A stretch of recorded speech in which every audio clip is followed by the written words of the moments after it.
C'était un jour merveilleux au milieu de l'été. Le soleil brillait de tous ses feux sur la verte vallée de l'Alpe. Sur un petit sentier qui, le long de celle-ci, montait vers les montagnes, grimpait une femme. Elle tirait derrière elle une enfant qui pouvait à peine la suivre. Malgré la chaleur, l'enfant était vêtue chaudement. Elle portait au moins 3 pullovers l'un par-dessus l'autre, et son petit visage était rouge de chaleur.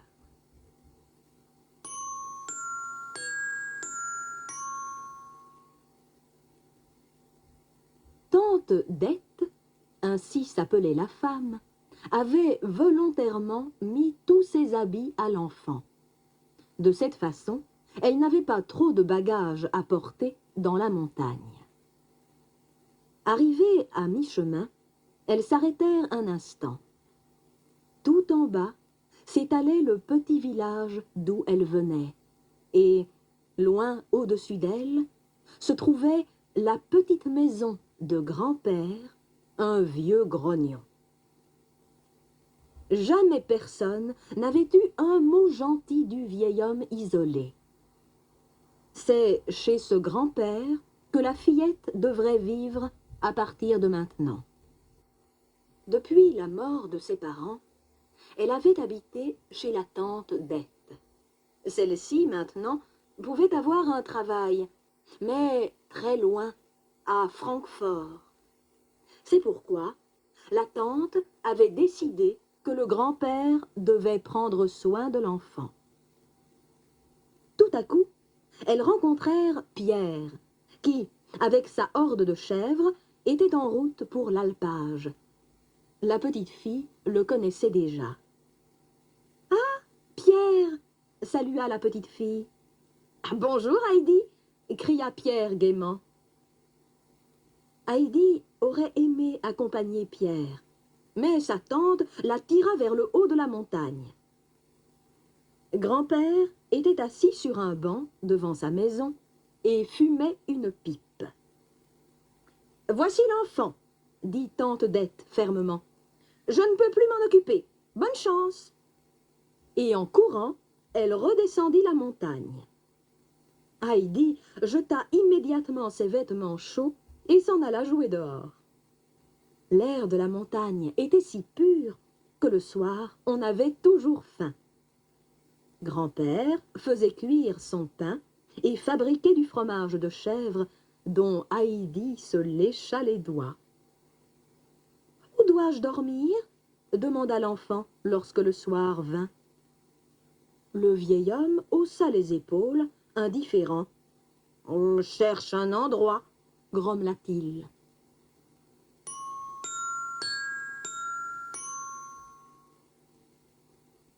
Cette place, Heidi la trouva vite. Elle dormirait désormais dans le grenier à foin. La première nuit, elle dormit comme une rose et fut réveillée par un petit air de flûte.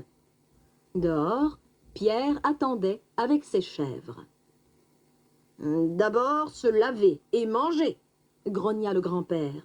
« Alors tu pourras aller garder les chèvres avec Pierre. » Ensuite, il remplit le sac à dos de Pierre avec plein de bonnes choses et il agita la main en guise d'au revoir. Très vite, Heidi remarqua que grand-père n'était pas du tout grognon. Il faisait semblant, et elle commença à se sentir de mieux en mieux dans les montagnes, avec grand-père et Pierre. Lorsque l'hiver et le froid arrivèrent, Heidi dut dorénavant rester enfermée. La tempête pourrait la faire glisser de la montagne, pensait grand-père.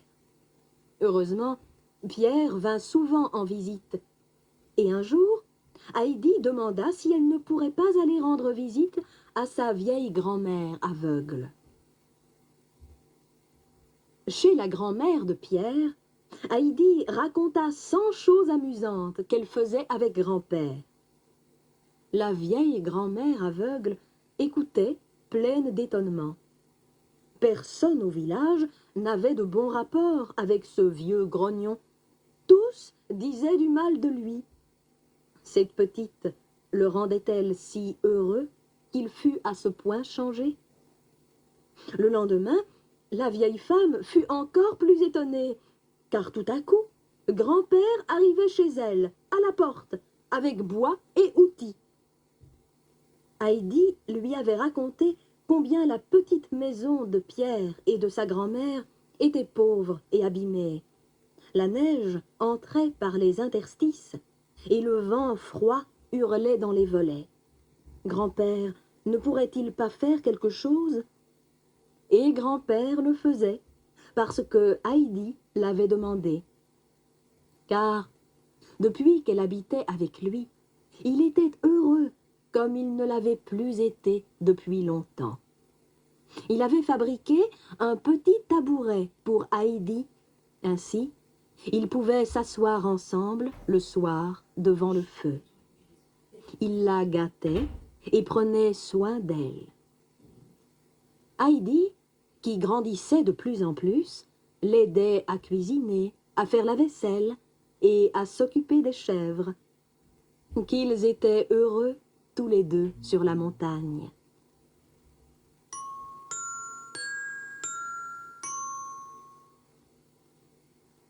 Tu es le plus gentil grand-père du monde. Je veux rester toujours avec toi, dit Heidi un soir. Ah, je ne voudrais pas non plus te perdre, cher enfant, répondit le grand-père, et dans ses yeux brillaient des larmes de bonheur. Mais un jour réapparut tante Dete. Elle était bien habillée et elle venait chercher Heidi.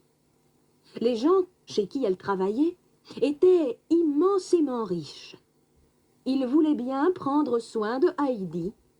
Il était plus que temps d'ailleurs que Heidi aille à l'école. Elle avait tout de même 8 ans.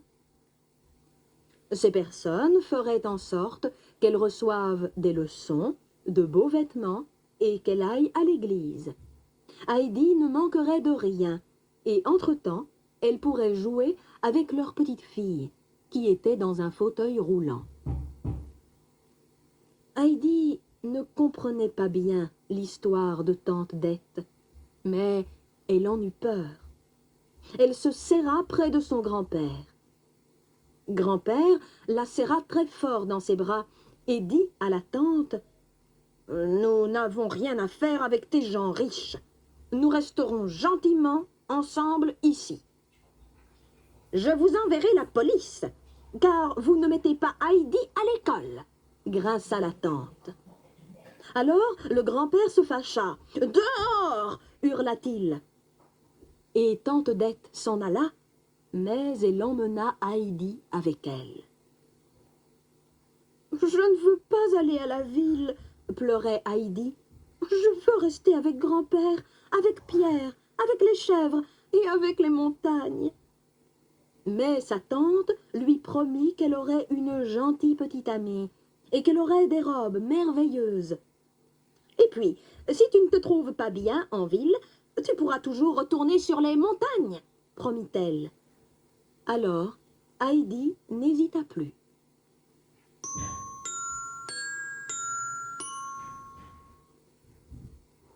Le voyage vers Francfort dura longtemps.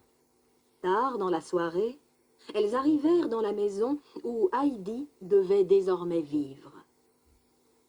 Elle n'avait jamais vu une aussi grande maison. Jean, le cocher de cette riche famille, se tenait devant la porte. « Peut-on encore déranger mademoiselle Rougemont ?» demanda tante Dete respectueusement, mais Jean ne le savait pas. Il dut sonner Sébastien, le valet de chambre, pour le lui demander. Sébastien dit qu'il devait sonner Toinette, qui, elle, le saurait bien. Toinette, qui portait un petit tablier de dentelle, les emmena enfin le long de larges couloirs vers la chambre d'études où mademoiselle Rougemont les attendait. Mademoiselle Rougemont n'était pas du tout aimable. elle trouva Heidi beaucoup trop jeune. Mademoiselle Claire, la petite fille en chaise roulante, avait 12 ans et Heidi seulement 8 ans. « Dis-moi ce que tu sais faire » dit mademoiselle Rougemont en regardant sévèrement vers Heidi. « Je peux traire toutes les chèvres » dit Heidi fièrement. « Traire les chèvres, bah » cria la demoiselle. Mais il n'y avait pas de chèvres dans cette maison. Heidi dut apprendre à dire « vous » à tout le monde, à la place de « tu », comme dans les montagnes. Elle ne pouvait plus dormir dans le grenier à foin, mais dans une chambre d'amis. À table, elle ne devait plus se servir toute seule, et elle ne pouvait plus mettre dans son sac des petits pains pour la grand-mère de Pierre. Mademoiselle Rougemont ne lui permettait plus rien. Elle ne devait même plus s'appeler Heidi, c'était trop ordinaire. Dorénavant, elle s'appellerait Adélaïde.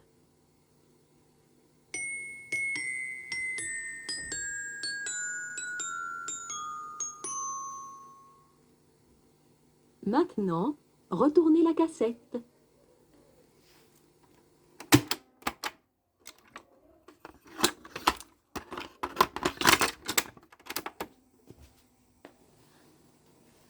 Il fallut du temps à Heidi pour comprendre que dans la ville, il n'y avait pas d'alpage et pas d'air pur.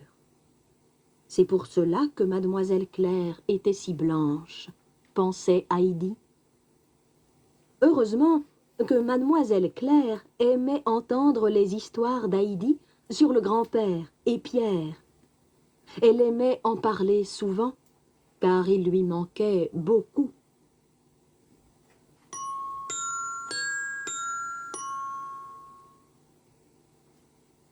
Sébastien était très gentil aussi. Il riait souvent d'Heidi, mais mademoiselle Rougemont le lui avait formellement interdit. Une fois, Heidi avait reçu des petits chatons qu'elle avait amenés à l'intérieur. Immédiatement, mademoiselle Rougemont hurla « Dehors avec ces sales chats! Sébastien, mettez ces bêtes dehors !» Mais Sébastien fut très gentil et cacha les chatons. Ainsi, Claire et Heidi pouvaient jouer avec eux chaque fois que mademoiselle Rougemont n'était pas là.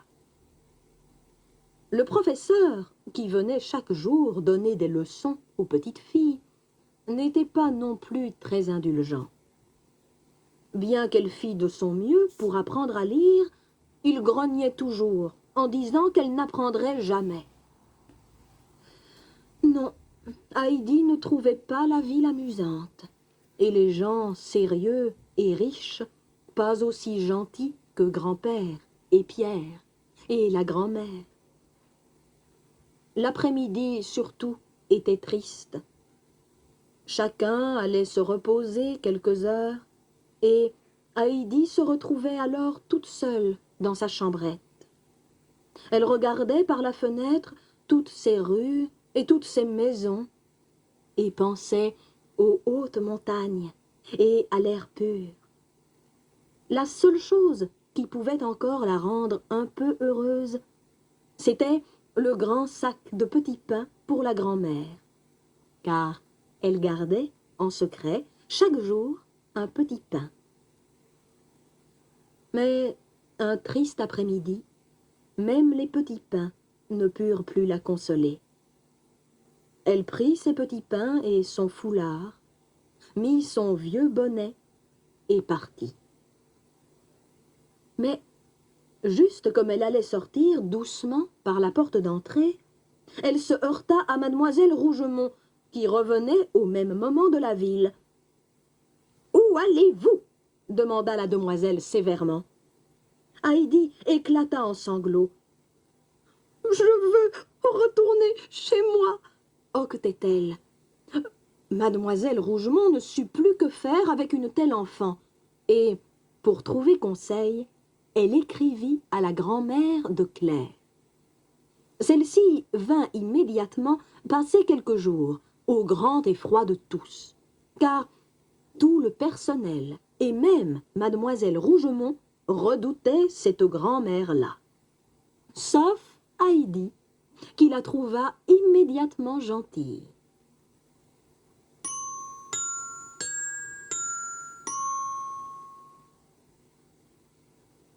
L'après-midi, lorsque tout le monde se reposait, elle eut le droit de venir dans la chambre de la vieille dame.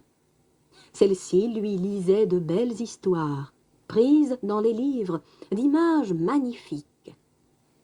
Comme elle en était heureuse! Elle essaya encore plus d'apprendre à lire, et, oh miracle, elle y réussit. Mais la nuit, elle rêvait toujours des montagnes et de son grand-père, jusqu'au moment où mademoiselle Rougemont frappait à sa porte et criait « Adélaïde, c'est l'heure du petit déjeuner !» Alors, elle pleurait doucement. Ah, ils faisaient tous de leur mieux pour qu'elle soit bien, mais grand-père lui manquait tellement. Au grand regret de Heidi, la grand-mère de Claire s'en retourna chez elle au bout d'une semaine. Heidi se retrouva encore plus seule qu'avant et devint de plus en plus pâle et maigre. Mais personne ne le remarqua, car chacun s'occupait d'autre chose, semblait-il. Ils se comportaient tous bizarrement. Mademoiselle Rougemont elle-même avait peur, et elle n'osait même plus aller seule à la cave ou au grenier. Un fantôme en était la cause. Chaque soir, avant d'aller se coucher, Sébastien fermait toutes les portes à clé, mais chaque matin, lorsqu'il se réveillait, la porte d'entrée était grande ouverte. Il y avait donc un fantôme dans la maison, pensait-il.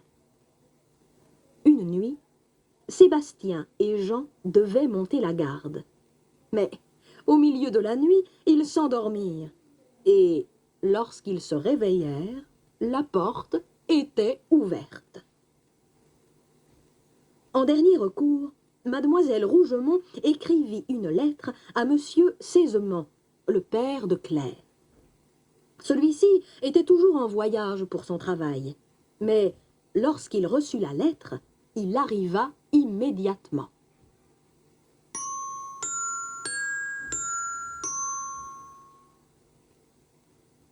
D'abord, il salua Claire. « Mon enfant, comme tu as l'air joyeuse !» dit-il étonné. « Cela vient sûrement de ta petite amie des montagnes. » Alors, il salua aussi Heidi joyeusement.